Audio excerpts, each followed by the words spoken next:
Welcome back up on the mountain today. We're going to do something a little bit different. We need to pull out the CNC machine. Yeah, we haven't used that in a while. We need to get the gator out of the way.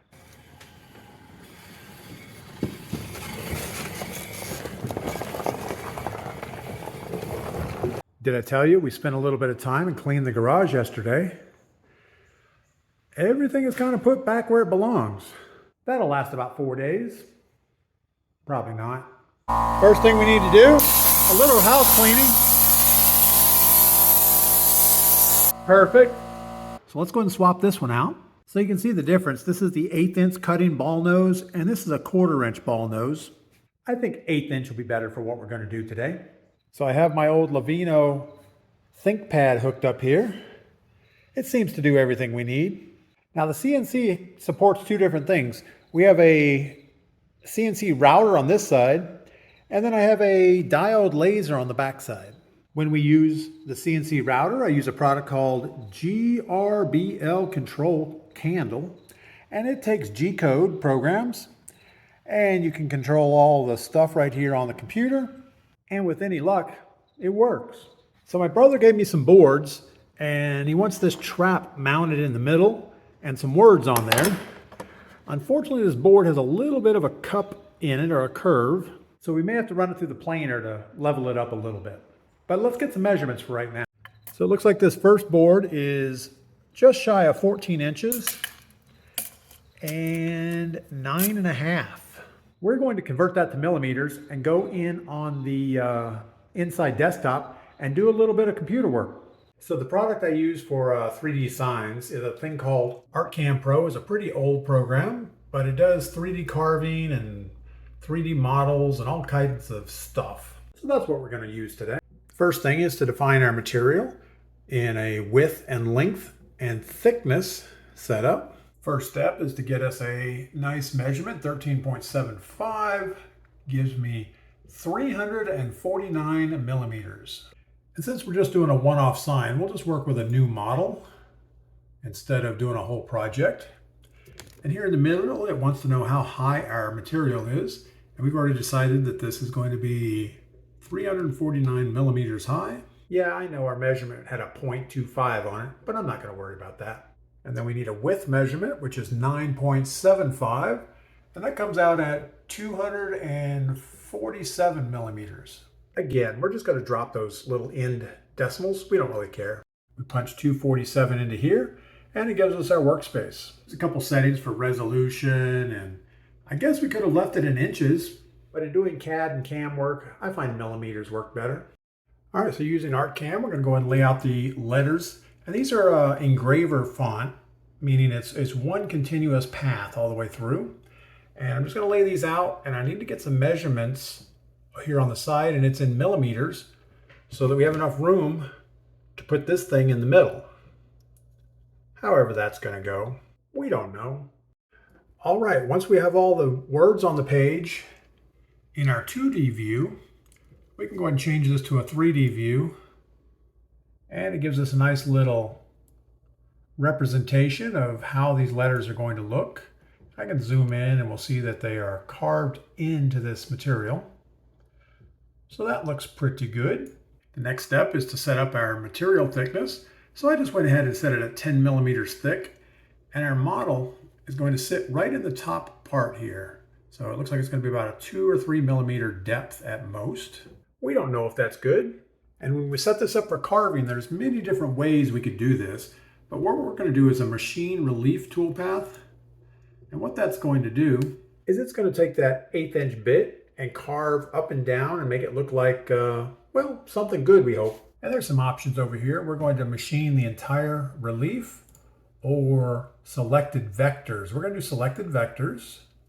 We're going to go inside the selected vectors. We need to figure out what our tool is going to be. So for wood and plastic, we're going to go roughing with a 1/8 inch end mill. Actually, we're going to do an 1/8 inch ball nose. That's what we've been working with. And then over here, it's going to work on an optimized path, do some stuff, whatever. Stuff. Okay. Roughing options. Do we really need some roughing options? We don't know. But we're going to go with the 1/8" ball nose also. Sure, whatever. Yep. Z slices automatic. Number of slices 1. We don't need any ramping. And we'll just call this some type of a name here. We will say, we actually went with the name doorbell. I think that'll be pretty good. And we're going to click this calculate now. And what that's going to do, it's going to go ahead and calculate the toolpath for us. And then we get the option to simulate the toolpath. Before we put it on the real wood, we can try it right here on the screen.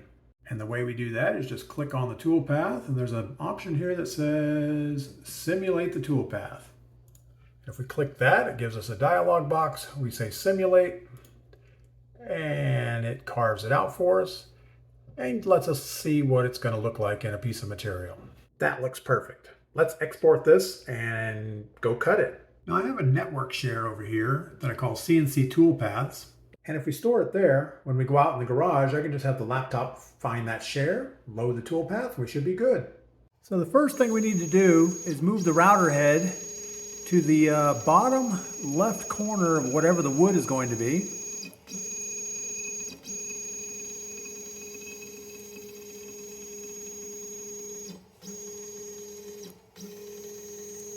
And it doesn't need to be exact, but it needs to be kind of close. So we're going to put our wood right about there. And then we have an option in the software here to zero the X and Y coordinates. We're going to go ahead and click that. And that's going to tell the computer that the X and Y is zeroed. And now we have to work on the Z axis, which is up and down. But we're going to cut this into a piece of plywood first to see what it looks like. And that way we don't ruin a good piece of wood. So we'll take our good piece of wood out. And we have a little device here that we just put on the bottom, and we put this little clip on the bit. And what that's going to do is there's a program that will run this bit down and touch that, and that'll set the 0 on the Z axis for us. So we have this setting right here. This is Z probe, and if I click that, what it's going to do over here is run the Z axis down until it hits that little disc. Come on. It's going slow so it doesn't mess anything up.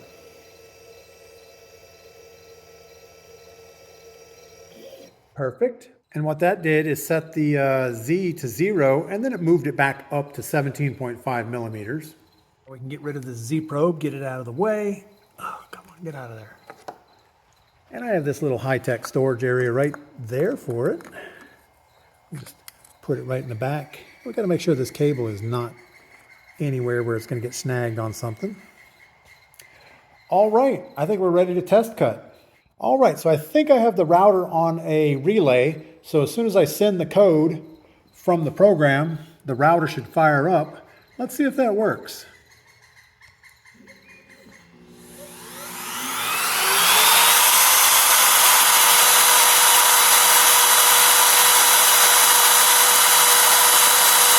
I have the program speed dialed way down right now.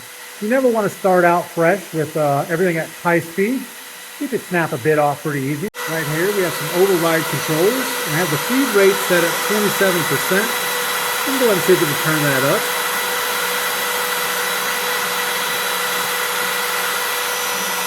And how slowly the forward is carving our fine for us.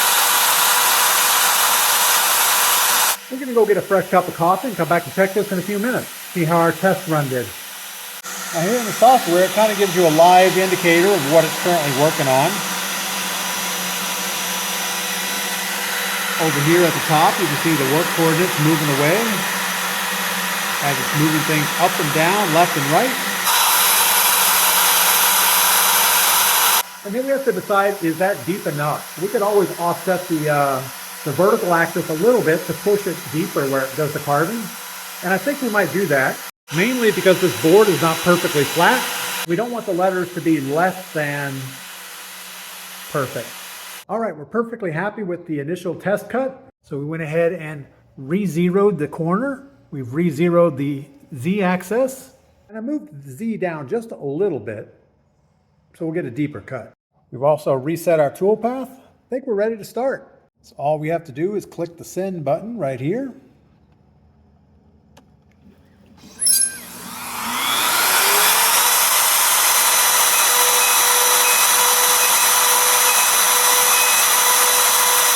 speed up the feed rate a little bit.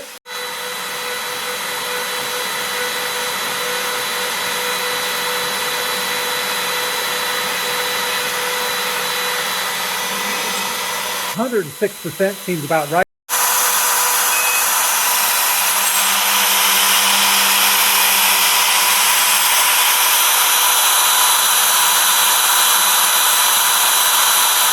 Now it's definitely cutting a little bit deeper than I was expecting, but we're going to run this board through a planer when we're finished, so I think it'll be good.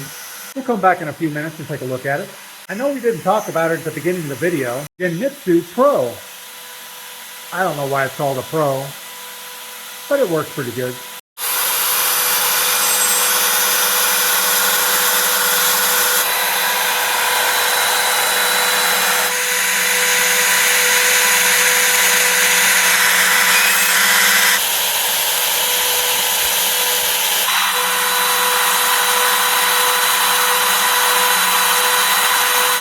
All right, so we got the entire bottom carved. It just started carving the top, and we had an alarm and it shut down. Looks like the alarm we're getting here says to, well, it was saying to check limits. And what that means is we hit the limit switches right here on the end. So the gantry can't move anymore in this direction. So that's really bad. What that means is we need to move our workpiece further this way. With any luck, realign the letter so it can carve again. And we'll carve it just a little bit deeper to make it better. Because last time, the letter N wasn't fully formed, so we were going to have to run it again anyway.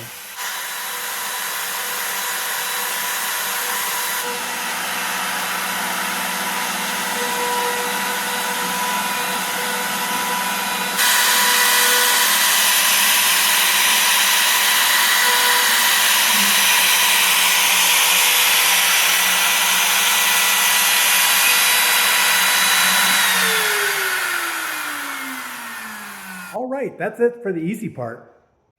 Let's go ahead and hit this with a little DA sander just to get the hairy stuff off the top of it.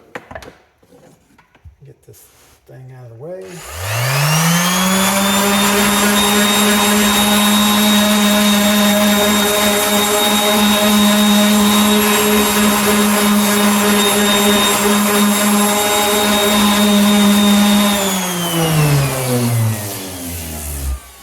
Perfect, or at least good enough.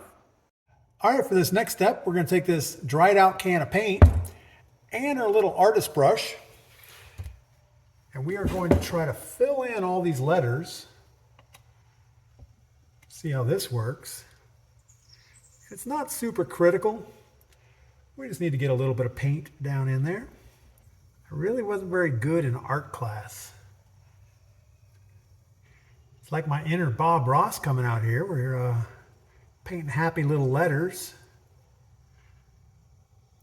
And it doesn't have to be exact because we're going to run this through the router here in a minute, or a planer, and kind of make it look betterish, we hope. And that's another reason when you're using the CNC machine to carve it just a little bit deeper than 0, because we're going to take a little bit off the top to help neaten up our paint job. It's also going to help us because the board was a little bit warped in the middle, and because of that, everything carved in the middle is a little bit deeper, and everything on the edge is, well, not quite as deep. Let's just get all these happy little letters in here.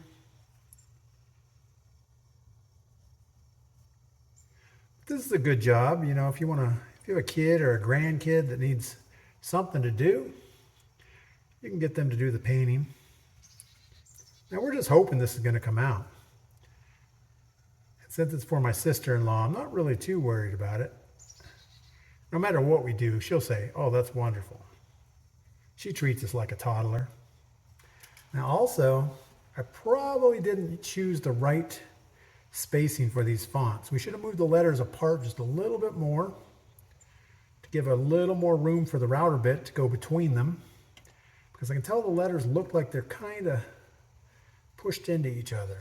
That's not the look you're going for. And we're sitting this right here in the sun, so it should dry really quick. I don't think we're going to have to wait very long before we go to the next step. And I don't want to start laying out the next sign until we get this one pretty good, in case we have to make any changes on the CAD file. And I think we're going to go back to the top letters because it is soaked up pretty good up there too. Probably have to readjust the camera so you guys can see it. All right, let's get in these top letters one more time. And these are much easier. Wow. World of difference going from those little bitty letters to these big ones.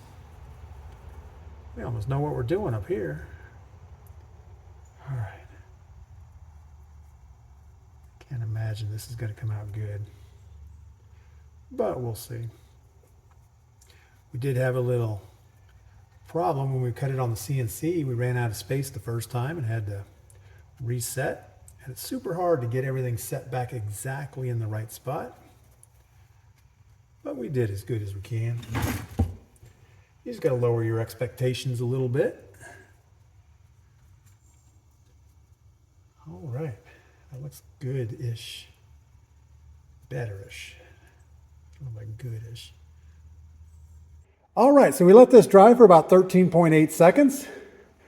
Next step is to throw it in the planer. Now I think all we really have to do is turn it on.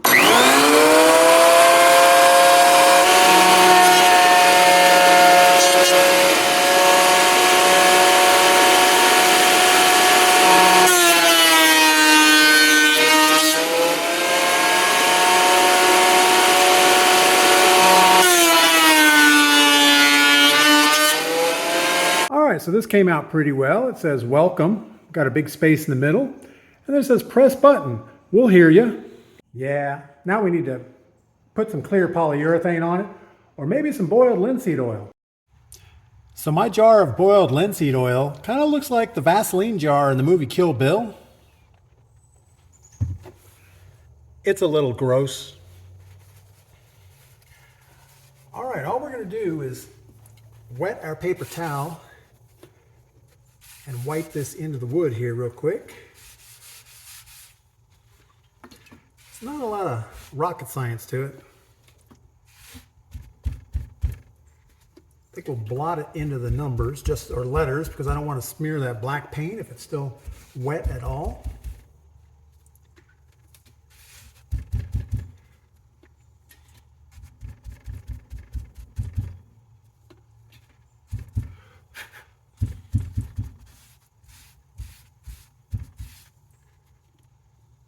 That's some good looking wood right there.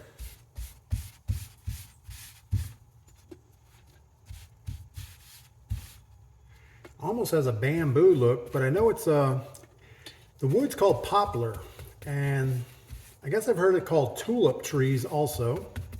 I don't know which is the correct type of wood, but I think it's called poplar is the most common around here.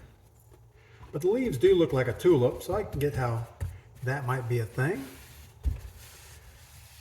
All right, we will call that pretty good for the front. I'll go ahead and do the sides and the back, but you're not going to get to see that. So the only thing left to do on this sign is to put the trap in the middle here. And I think we're gonna offset the handle because it's going to fall down that way anyway. So we might as well allow for it when we put these screws in.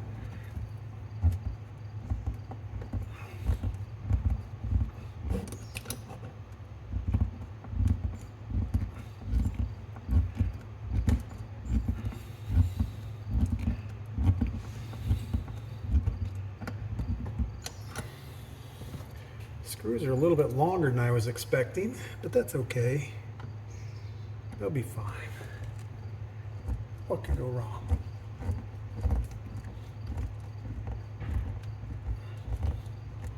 All right, and we have one finished welcome, press button, we'll hear you sign. Now I have some more signs to make today, but you guys don't have to watch that. Get outside, do something fun, come back and tell me about it.